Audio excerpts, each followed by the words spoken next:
Are you ready? Yes. That's good because it's already recording. Alright. 1, 2, 3. That gets put in books? Is this possible? What was it? Read the title once again. Yeah. It's worse than an ink. It's a... I am not a fish! Hello and welcome back to another episode with me and Tori discussing book things. We do not feel qualified on any topic. Yeah, we love reading and we do love writing, sort of. We have a love-hate relationship with writing. I am kind of planning an episode, not an episode of a podcast, but like just a YouTube thing to explain my love-hate relationship with writing. So maybe stick around for that. I don't know if that's gonna come up or not, but it might, so it's a thought. It's a thought in my mind, so if you want to see if it comes to fruition, or fruition, I don't even know how to say that word, then, yeah, stick around. Anyways, so today we are starting, as usual, with the controversial topic, character icks. What can a character in a book do that gives you the absolute ick, and you just basically want to put down the book at that point? Ooh. This is like a really hard one for me. It's hard! Because like I get annoyed with characters, but I'm like, what would put me down a book? Okay. Let me think. For the record, I spent like last night trying to think of character icks, but I was like I googled. Oh goodness, Tori, don't do that. I googled common character icks. Just to give myself an idea what this is about. Like I don't know why I put it on the list for us to talk about, but and some of the character icks, I'm like, that gets put in books? What? Like, what books are you reading? No, I think my biggest character ick for a male character is if they are, like, we love guys written by women, right? Yeah. Like, as a general rule, girls love a guy that's written by a woman because, you know, we just write him better. We fix everything that we don't want. Yeah. Sorry guys, it's true. I can't change it. No. I don't make the rules. But I think there is a limit to that, because if you are writing a guy who thinks like a woman, there's a limit to how accurate it can be. And I recently read a book, not recently, like a few months ago, read a book that I would not recommend at all. I'm not even going to tell you the name. But in this book, this guy, he cannot decide if he's in love with which of 3 women he's in love with. Now, if it was a woman, I would believe that. Us women, we don't have brains sometimes, and it's often a case of we don't know if we're in love with this guy or that guy. So like that I could understand, but men aren't like that. I actually went to my dad and I was like, is this possible? He's like, either that guy is a player or absolutely not. It's not possible for a guy to just, like, I feel like if a guy is giving you mixed signals, it's because he's not interested. If a girl's giving you mixed signals, it's because she doesn't know. So like that is a character ick for me. I nearly put the book down. I was like trying to get through it because like I wanted to read it, but even to the bitter end, he couldn't decide who he's in love with until the one is almost dead, and then, oh, that's the one I'm in love with. I'm like, really? No, that's just... Really? Do you have hero syndrome or something? No. People. So, like, that is a character ick for me. If a guy who's written by a woman is too womanly, like, if he's too much, if he thinks too much like a woman and not like a real man would think. I'm sure there are exceptions.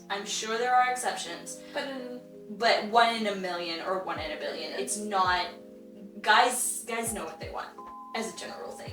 They do. Yeah. And then us are just clueless sometimes.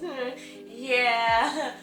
So like I said this in my previous episode. I let a little disclaimer. We are not professionals. We are just giving our own opinions. If you disagree, scroll. It's fine. Yeah. Honestly, like, that was a question like, whoa, you just put me on the spot. Like, think of everything that I've just read. Now, what is it? And honestly, do you want to know what I came up with? What? Nothing. We read books that are too good for our own good, okay? Like, we read the books that don't give us the ick. But I think... no, that's true. But I think I would definitely have to agree. Like, he can't decide, like, which one is better. Yeah. You know? Yeah. Or men, like, one other thing that I read that See, I it leaves me speechless. Yeah. It's not even it. Yeah. It's worse than it. It's a... Yeah, no. It's yeah. Like I think as women, or at least my personal self, I am super indecisive. We need guys who are decisive. And if a guy is not decisive, especially in a book where you're spending a lot of time, like 7 hours, 8 hours reading through this book, and you're just like sitting there with this person that you cannot stand because he cannot make up his freaking mind on a stupid, simple thing that if you're struggling that much, you're not in love with any of them, okay? You're just not. You just leave it. So I think yeah, like, cause it's in my head and I'm just like looking at it and I'm like, I'm already so indecisive myself, and I've made a choice on who I want you with. Like, if I've made the choice on who I want you with, I'm gonna start shipping that couple.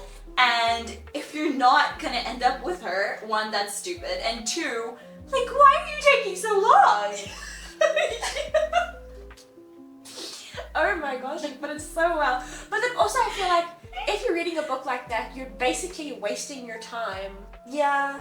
Because, and I mean, like, for those readers out there, if you have a book like this, for instance, and you know how boring it can get, I mean, And like, frustrating. And it takes what, like, I don't know, 6 chapters just to get to the point. Or it takes the whole book. It doesn't matter. It's boring, but you don't want to put it down because you want to see what happens. Why do we do that to ourselves? I don't know. I know why we do it, but I don't know why we do it. Okay, so like I don't know. I feel like it's a quote from Gilmore Girls, possibly? Question mark? I don't know. I haven't watched Gilmore Girls. I just see them on my feed often. But I think Rory Gilmore. Do you know the Gilmore? Yes. So I think Rory Gilmore at some point in one of these clips that I saw was like crying a storm of tears because she realized that she will never be able to read all the books that there are in the world. Yes. Because there's not enough time in her life.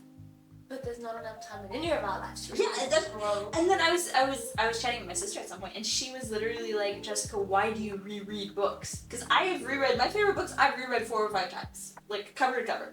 So like I'm like, well, because I like them. They're my comfort books. And she's like, there are so many books in the world. Why do you reread? Like, you don't have time for that kind of nonsense. I'm like, well, so, like, yeah. Okay, it's like, well, first of all, have you seen how much book costs? Just in general. Like that. I was like, where do I get the finances for it? Give me $1 million and see you where see it where it goes. It'll all go towards books. Yeah, I'll invest some of it. Yeah, in but books. then otherwise the rest. And the rest will just buy books. Oh yeah. I mean, honestly, like things like Gutenberg Bibles are like a true investment because they actually do increase in value and all that jazz, but I'm not saying I would buy one of those. I'm just saying that I'll invest in books. Like, it's the same thing, right? Okay. And for those of you like who are watching this, especially for the guys, this is girl math, okay? Girl math makes no sense to you, but it makes complete sense to us. It's not even girl math at this point. It's book It's math. Book math is that It's book if you're math. buying books, you're investing in mental health and happiness. Exactly. Oh, girl math is saying I could make coffee at home and stay at home and make it and like all that stuff. It would But be I'm gonna cheaper. go out. But I'll go out because And then I'll I work. get sunshine. It makes me happy, so I don't have to buy therapy. So I'm actually saving money by going By out getting to buy outside the buy coffee because it's proven that being in the sun increases your dopamine levels. So I'm actually saving on any medication that I would need to have for anxiety and stuff like that. And it's actually an investment to go out and buy my coffee. See, that's girl math. Girl math. That's girl math. There's a benefit. All right. Let's Okay, move next. on because we've taken forever on character icks and gotten completely off topic. What is your favorite book trope with subtropes, if relevant? Friends to lovers, or forced proximity, or well, that's a subtrope. Or like enemies to lovers. Guys, help me out. What are book tropes? No, Hang on, let me. like, I know what book tropes are, but I'm like, which one's better? Like, which one has more effect? Fake relationship, love triangle. I'm like getting. I googled book tropes. Bet chosen one. Office romance, damsel in distress, grump and sunshine, holiday romance, forced proximity, second chance, forbidden love, amnesia, age gap, best friend, sibling, fish out of water. Guys, what are these? I am not a fish. I love how I'm like, I'm not a fish. When it's talking about book tropes, like that is the level to which I live myself into books. Oh goodness. So we are too involved around books. Yeah, so Okay, I would say I've got two.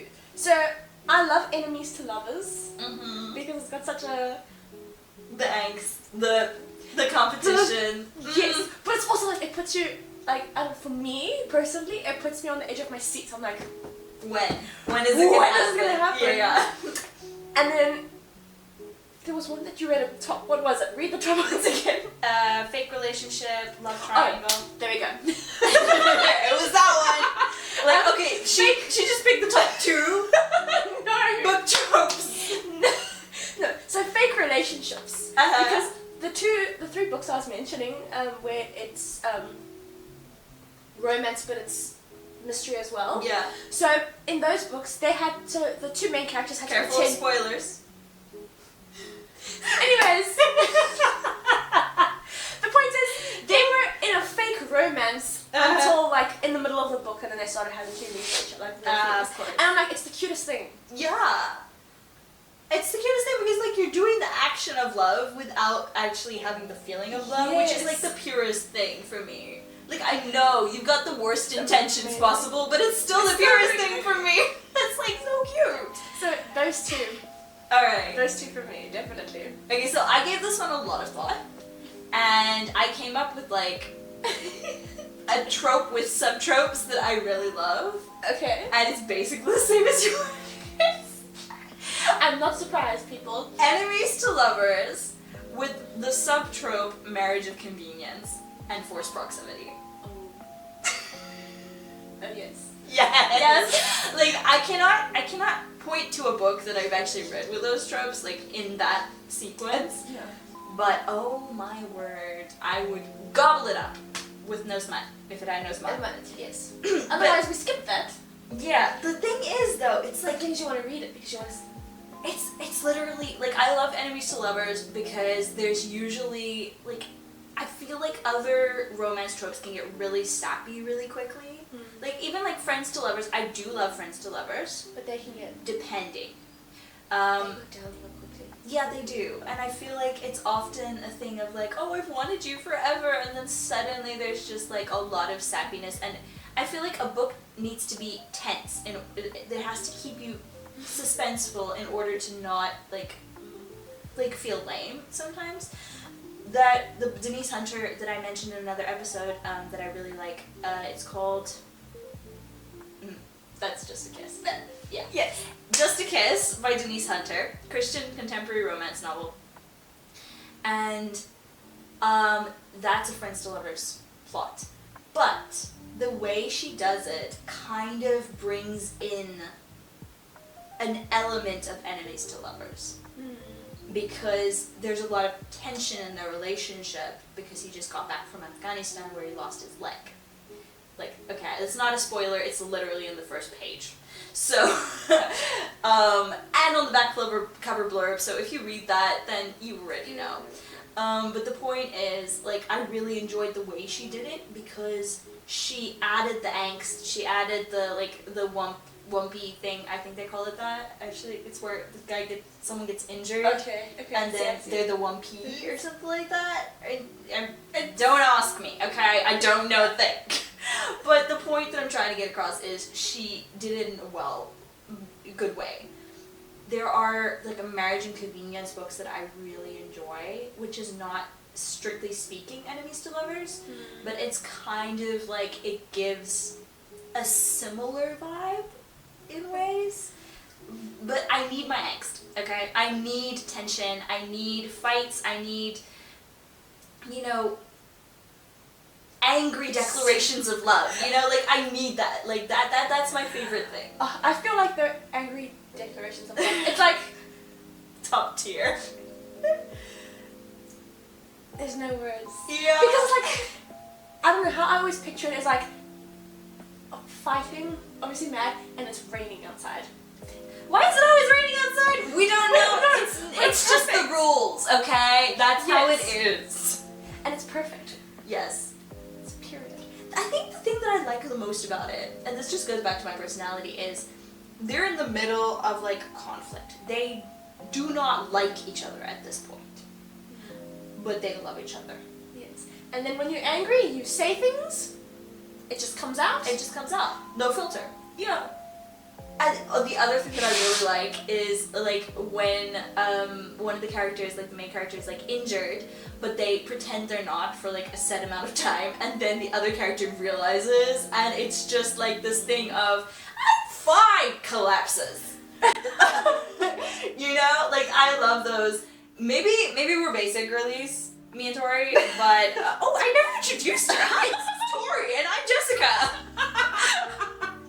Oh my word! Like we're halfway through the podcast, and now I'm introducing us. Like that we're not like we think we're authors, but we're not. Excuse you. This is Jessica. That is Tori. We'll put the names right there. You can see the name there. The name here. Yeah. Now I've made myself a lot of work in editing. But anyways, next topic we were gonna discuss is kind of related to the character icks, so I think we can be really quick on this one. Just the biggest book plot hole or book annoying moment that you've had recently. I'll need to think about this. Yeah, I think I've kind of already pointed those out myself. It's true. In the icks. Because yeah, like I was just really like I don't think I had a lot of like plot holes specifically. Because I think the books that I read don't really lend themselves to plot holes, but I got really annoyed. There was this one book with like a macho male, kind of both of them in love with the same girl, but the girl annoyed me more than anything else because she couldn't decide, so she's like, I'm gonna date both of you. I'm gonna go on dates with both of you, and like then I'll decide. And the one is a billionaire, and then at some point he tells her that his family doesn't just own a few hotels, which he had told. He said, my family owns a few hotels. So she knew that going into the relationship. Okay. And then he explains that it's over 100 and that he's really rich. And she freaks out. I'm like, why are you freaking out? Yeah. You lied to me! He told you he had hotels. Did he tell you the extent of the hotels? No. That's not a lie. He already told you that he has the hotels. Would I be upset in that situation? I might be a little annoyed. Yeah. It's a romantic setting. He's like, something you need to know about me. At this point, she's halfway to deciding, yes, she wants him, not the other guy. Somebody help me. We just don't talk about this. Yeah. So, don't recommend that book. Don't even know the name. Just don't read it. Just that's mean. That's mean. I wouldn't say that. I'm sure some people would enjoy that book. It's just See, this is another thing about us bookworms, is that we can get so annoyed and freaked out, and we can throw the book across the room because we can just get annoyed about the smallest thing in books, okay? That's really true. Therapy for us is screaming, throwing the book across the room. Okay, I've never thrown a book across the I room. haven't either. I've thrown it on my bed.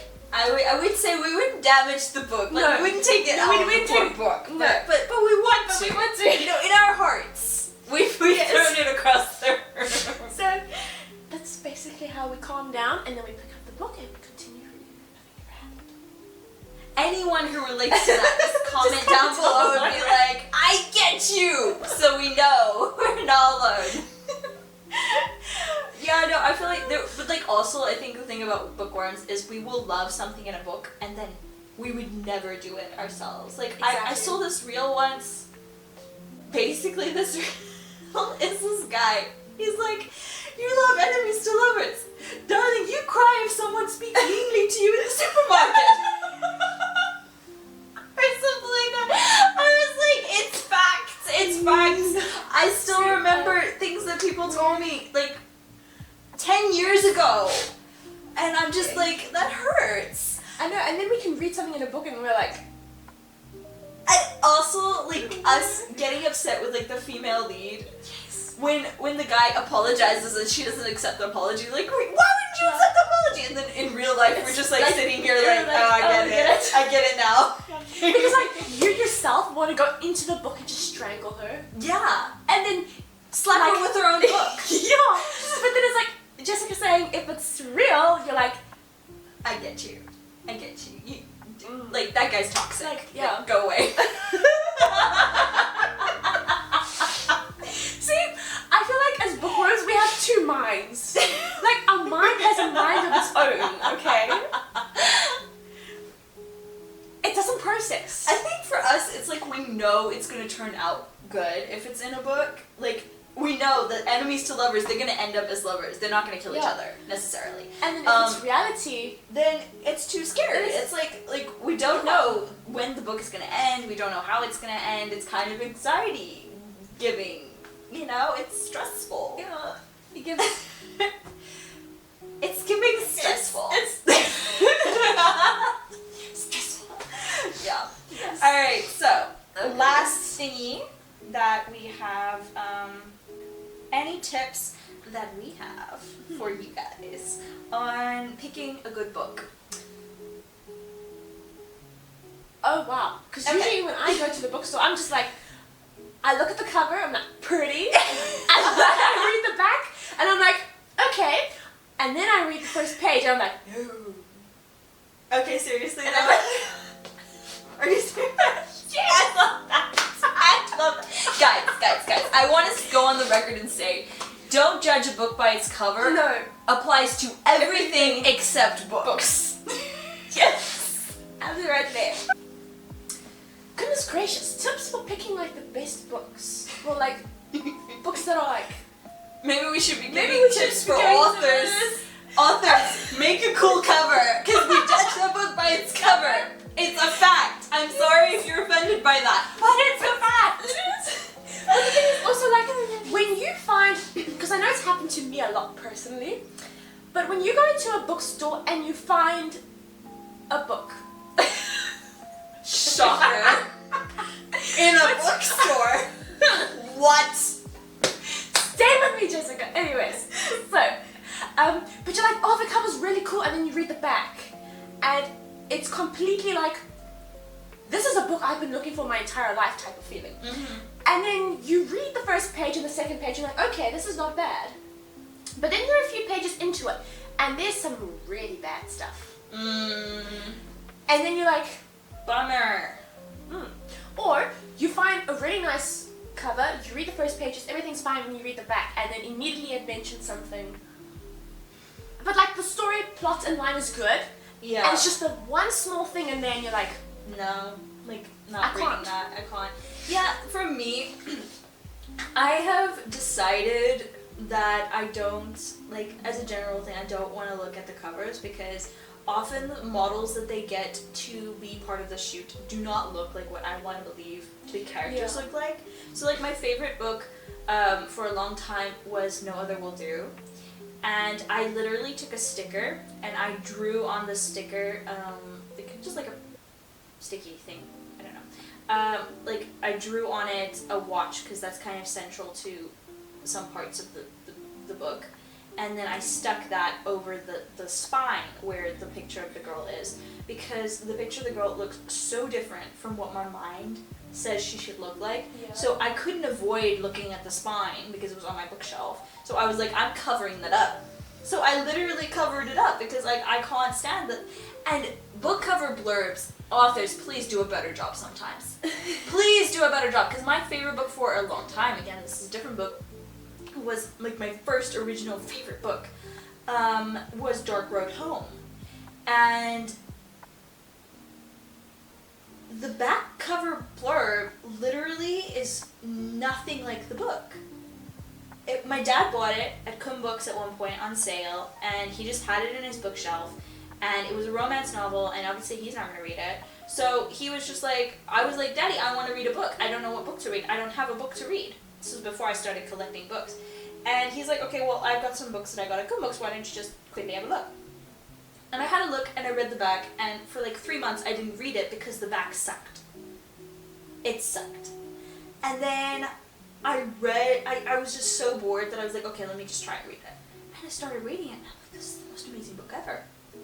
And I just really enjoyed it so much. So like, I like the back cover for like a hint of what it's gonna be like, but what I do, and this might be controversial, but my sister actually told me to do this one, which is really great.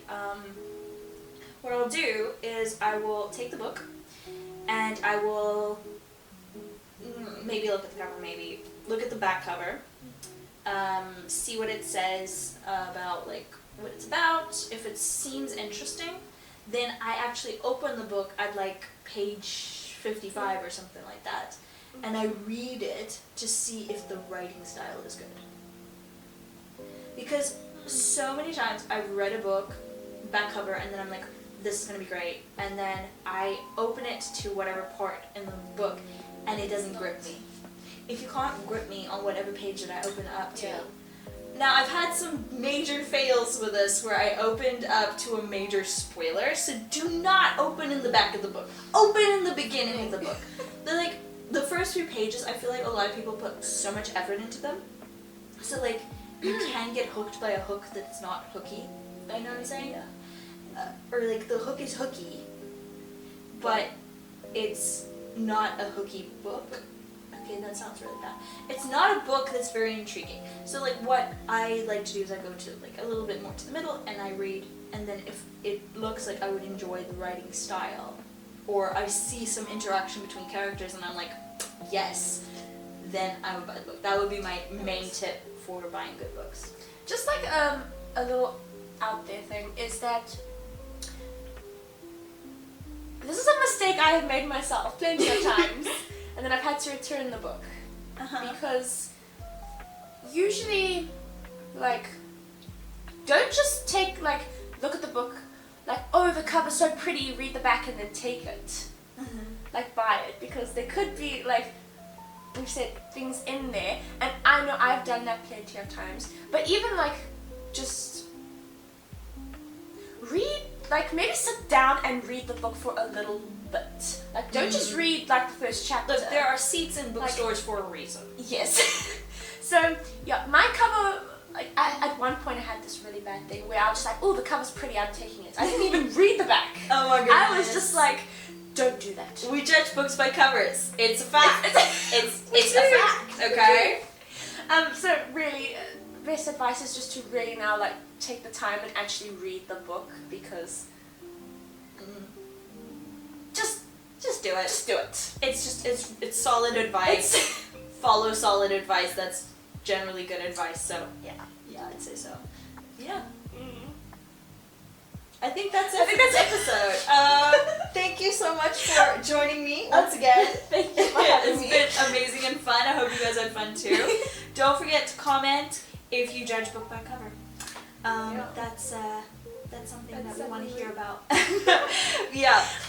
thank you, and thank you for watching. And we'll see you guys next time. See you next time.